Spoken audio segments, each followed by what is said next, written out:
कभी कभी कुछ जगहें ऐसी होती हैं जहां वक्त रुक जाता है और इंसान चाहे कितना भी दूर भाग ले, उन जगहों की यादें उसके अंदर घुस जाती हैं, जैसे जहर।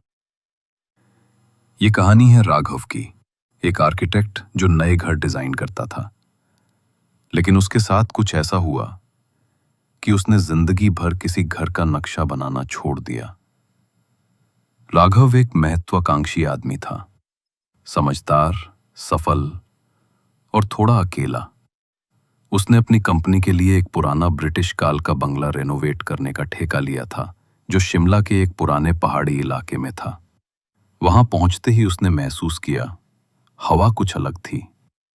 ठंडी नहीं, पर भारी।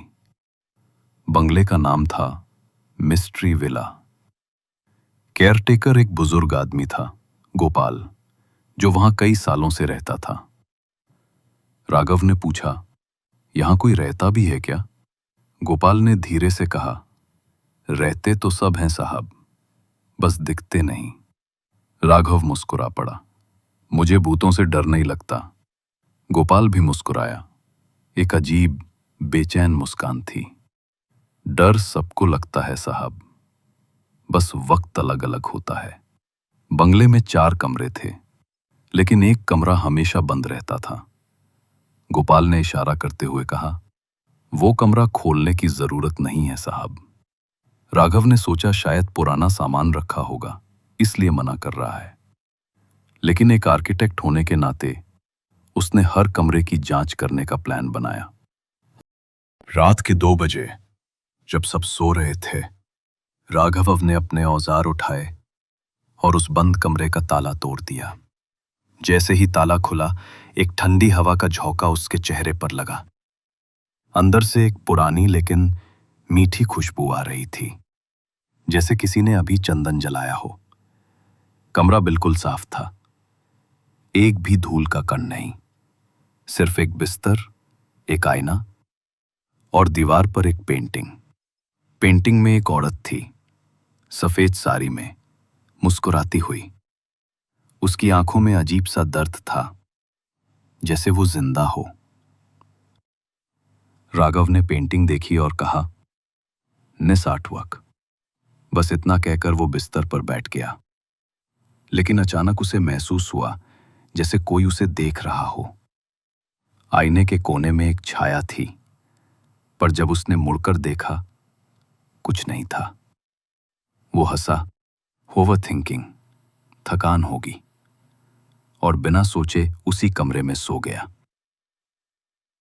सुबह जब उसकी आंख खुली, उसने देखा बिस्तर पर किसी और के सोने के निशान थे, जैसे कोई और भी रात भर उसके पास लेटा हो। और सबसे अजीब, पेंटिंग बदल गई थी। अब उस औरत के चेहरे पर मुस्कान नहीं थी। वो सीधे राघव को देख रही थी, गुस्से में, उदास, और आंखों में जैसे कुछ पूछ रही हो। राघव ने गोपाल से पूछा, ये पेंटिंग कल ऐसी नहीं थी? गोपाल का चेहरा पीला पड़ गया। वो बोला, आपने कमरा खोला साहब, अब वो आपसे नाराज है। राघव झुंझला गया। वो? कौन वो? गोपाल चुप रहा, फिर बोला, बस एक बात याद रखिए, रात को जब आप सोते हैं, आप अकेले नहीं होते। राघव ने मनी मन कहा, बूढ़ा पागल है। लेकिन उसी रात उसने कुछ बहुत अजीब देखा। बिस्तर के पास रखे आईने में उसे दिखाई दिया कि एक औरत उसके सिरहाने बैठी है और उसके बालों से खेल रही है। लेकिन जब उसने मुड़कर देखा, कोई नहीं था। आईना अपने आप हल्का सा हिल रहा था। अगली सुबह गोपाल ने कहा, उस कमरे में पहले एक मेम साहब रहती थी, एक ब्रिटिश अफसर की पत्नी। राघव ने पूछा, फिर क्या हुआ? गोपाल बोला, उसने उसी बिस्तर पर खुदकुशी कर ली थी। क्यों? गोपाल ने धीमी आवाज में कहा, क्योंकि उसका पति किसी और से प्यार करता था, और जब उसे पता चला तो उसने आईने के सामने अपनी गर्दन काट ली। आईना तब से यही है। कहते हैं वो रात को उठती है, अपनी प्रतिबिंब ढूंढती है, जो अब कभी नहीं मिलती। राघव चुप हो गया, लेकिन वो एक लॉजिकल आदमी था। उसने सोचा, ये सब बस एक पुरानी कहानी है। उस रात उसने वो कमरा लॉक कर दिया और दूसरे कमरे में सोने का फैसला किया।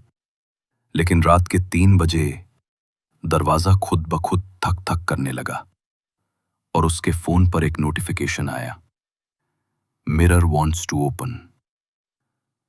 उसके फोन में ऐसी कोई ऐप थी ही नहीं। उसने फ्लैशलाइट ऑन की और देखा बंद कमरे का आईना अब उसके सामने था, जैसे वो खुद चलकर वहां आया हो। आईने में उसने अपना रिफ्लेक्शन देखा, लेकिन वो उसके जैसा नहीं था। वो मुस्कुरा रहा था और उसके पीछे एक औरत खड़ी थी, सफेद साड़ी में। वो धीरे से बोली, Why did you wake me up? तुमने मुझे क्यों जगाया? राघव पीछे हट गया, पर उसका प्रतिबिंब वहीं खड़ा रहा। आईने के अंदर से एक हाथ निकला, ठंडा, सफेद और नाखूनों से भरा हुआ। उसने राघव का गला पकड़ लिया। राघव चीखा, छोड़ दो मुझे! लेकिन आईने में उसका प्रतिबिंब हंस रहा था और उसके पीछे वो पेंटिंग वाली औरत अब जिंदा थी। उसके चेहरे पर वही पुरानी मुस्कान लौट आई थी। सुबह जब गोपाल आया तो कमरा अंदर से बंद था। जब ताला तोड़ा गया, बिस्तर पर कोई नहीं था, बस दीवार पर एक नई पेंटिंग लगी थी। उसमें राघव था, आईने के सामने खड़ा, और उसकी आंखों में वो औरत। गोपाल ने बस इतना कहा, एक और आत्मा मिल गई उसे। फिर उसने आईने पर एक कपड़ा डाल दिया। तब से वो कमरा फिर से बंद है। जो भी उसे खोलता है, उसका चेहरा पेंटिंग में चला जाता है। कहते हैं ना, कुछ चीजें हमारे बनाए घरों में नहीं, हमारे अंदर बसती हैं, और जब हम उन्हें जगा देते हैं तो वो कभी सो नहीं पाती। यही वजह थी कि वो कमरा कभी नहीं सोया। The room that never sleep. कभी किसी पुरानी जगह का आईना देखो तो अपनी रिफ्लेक्शन से नजरें मत मिलाना, कहीं वो तुम ना हो।